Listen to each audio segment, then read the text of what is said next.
Hi, welcome back in the First Class English podcast where I read fairy tales. And in today's episode, we are reading The Little Snow White by Grimm's Brothers. So let's start. It was in the middle of winter, when the broad flakes of snow were falling around, that a certain queen sat working at her window, the frame of which was made of fine black ebony, and as she was looking out upon the snow, she pricked her finger, and 3 drops of blood fell upon it. Then she gazed thoughtfully down on the red drops which sprinkled in the white snow, and said, "Would that my little daughter may be as white as that snow, as red as the blood, and as black as the ebony window frame." And so little girl grew up. Her skin was as white as snow, her cheeks as rosy as blood, and her hair as black as ebony, and she was called Snow White.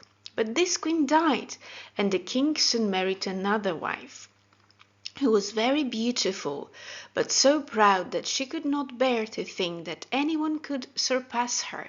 She had a magical looking glass, so to which she used to go and gaze upon herself in it, and say, "Tell me, glass, tell me true, of all the ladies in the land, who is fairest? Tell me who." And the glass answered, "Thou, queen, art fairest in the land." But Snow White grew more and more beautiful, and when she was 7 years old she was as bright as the day, and fairer than the queen herself. Then the glass one day answered queen, when she went to consult it as usual, "Thou, queen, mightst fair and beauteous be, but Snow White is lovelier far than thee." When the queen heard this, she turned pale with rage and envy, and calling to one of her servants said, "Take Snow White away into the wide wood, that I may never see her more." Then the servant led the little girl away, but his heart melted when she begged him to spare her life, and he said, "I will not hurt thee, thou pretty child."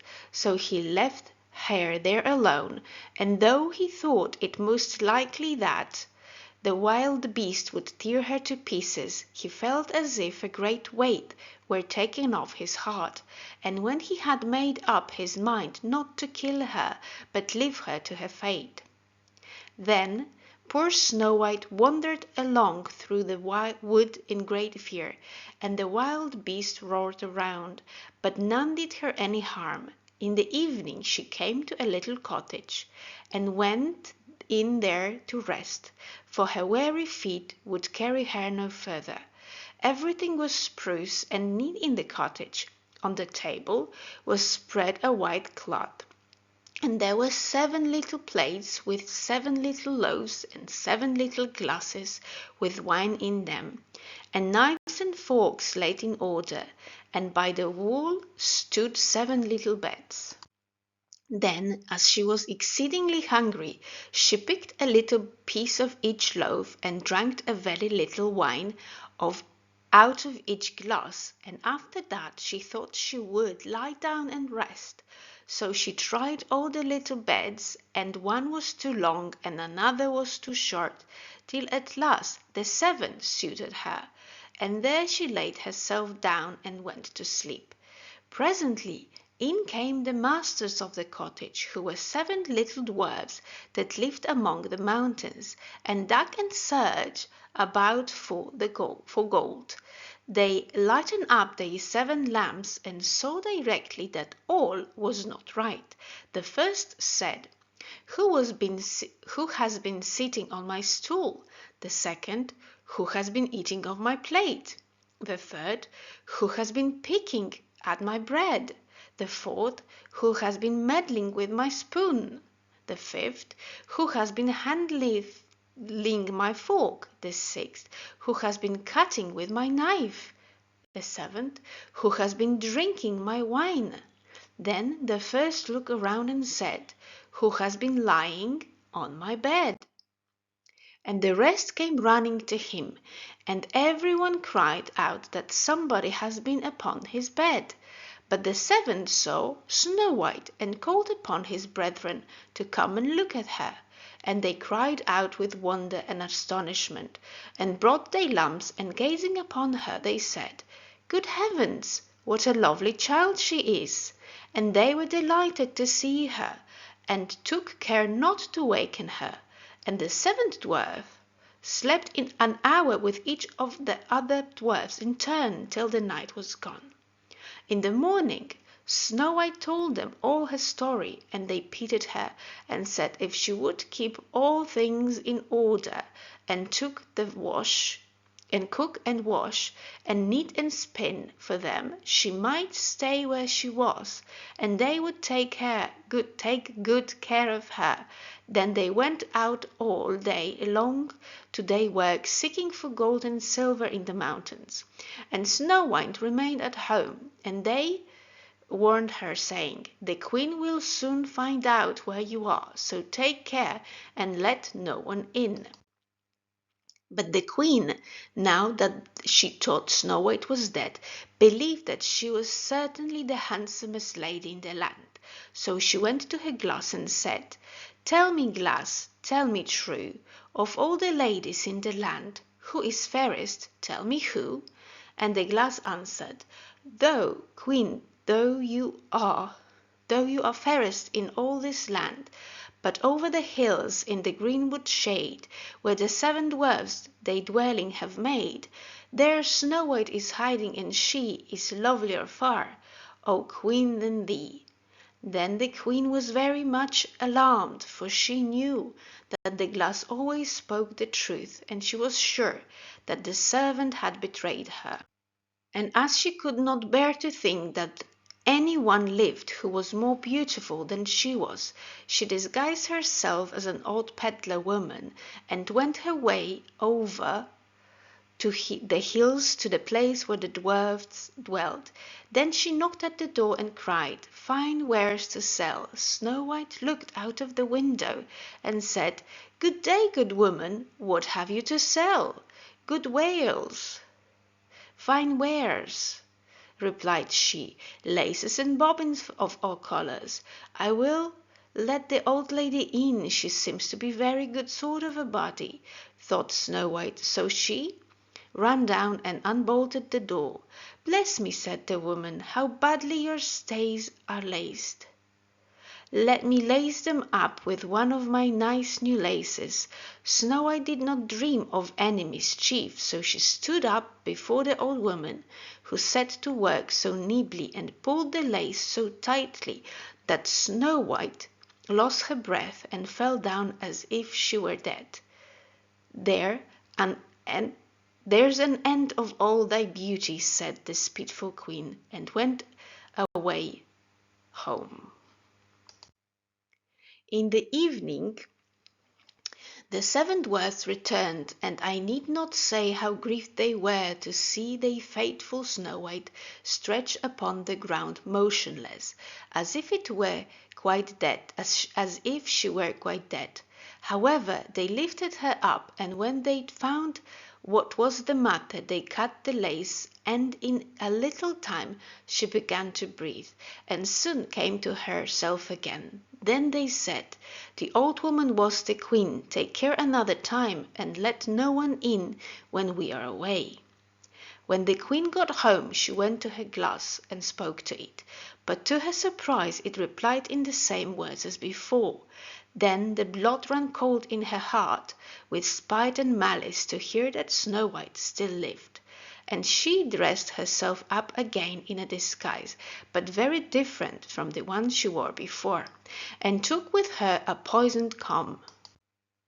When she reached the dwarf's cottage, she knocked at the door and cried, "Fine wares to sell." But Snow White said, "I dare not let any one in." Then the queen said, "Only look at my beautiful combs," and gave her the poisoned one, and it looked so pretty that the little girl took it up and put it into her hair to try it. But the moment it touched her head, the poison was so powerful that she fell down senseless. "There you may lay," said the queen, and went her way. But by good luck the dwarfs returned very early that evening, and when they saw Snow White lying on the ground, they thought that what had happened, and soon found the poison come. And when they took it away, she recovered, and told them all that had passed, and they warned her once more not to open the door to any one. Meantime the queen went home to her glass, and trembled with rage when she received exactly the same answer as before, and she said, "Snow White shall die if it costs me my life." So she went secretly into a chamber and prepared the poisoned apple. The outside looked very rosy and tempting, but whoever tasted it was sure to die. Then she dressed herself up as a peasant wife, and travelled over the hills to the dwarf's cottage, and knocked at the door. But Snow White put her head out of the window and said, "I dare not let any one in, for the dwarfs have told me not to." "Do as you please," said the old woman, "but at any rate take this pretty apple." "I will make you a present of it." "No," said Snow White, "I dare not take it." "You silly girl," answered the other, "what are you afraid of? Do you think it is poisoned? Come, do you eat one part, and I will eat the other." Now the apple was so prepared that one side was good, though the other side was poisoned. Then Snow White was very much tempted to taste, for the apple looked exceedingly nice, and when she saw the old woman eat, she could refrain no longer. But she had scarcely put the piece into her mouth when she fell down dead upon the ground. "This time nothing will save thee," said the queen, and she went home to her glass. And at last it said, "Thou, queen, art the fairest of the fair." And her envious heart was glad, as happy as such a heart could be. When evening came and the dwarfs returned home, they found Snow White lying on the ground. No breath passed her lips, and they were afraid she was quite dead. They lifted her up and combed her hair, and washed her face with wine and water, but all was in vain, so they laid her down upon a bier, and all seven watched and bewailed her 3 whole days, and when they proposed to bury her, but her cheeks were still rosy, and her face looked just as if it did while she was alive, so they said, "We will never bury her in the cold ground." And they made a coffin of glass, so that they might still look at her, and wrote her name upon it in golden letters, and that she was a king's daughter. Then the coffin was placed upon the hill, and one of the dwarfs always sat by it and watched. And the birds of the air came too, and bemoaned Snow White. First of all came an owl, and then a raven, but at last came a dove. And thus Snow White lay for a long, long time, and still only looked as though she were asleep, for she was even now as white as snow, and as red as blood, and as black as ebony. At last a prince came and called at the dwarf's house, and he saw Snow White, and read that what was written in gold letters. Then he offered the dwarfs money, and earnestly prayed them to let him take her away, but they said, "We will not part with her for all the gold in the world." At last, however, they had pity on him, and gave him the coffin.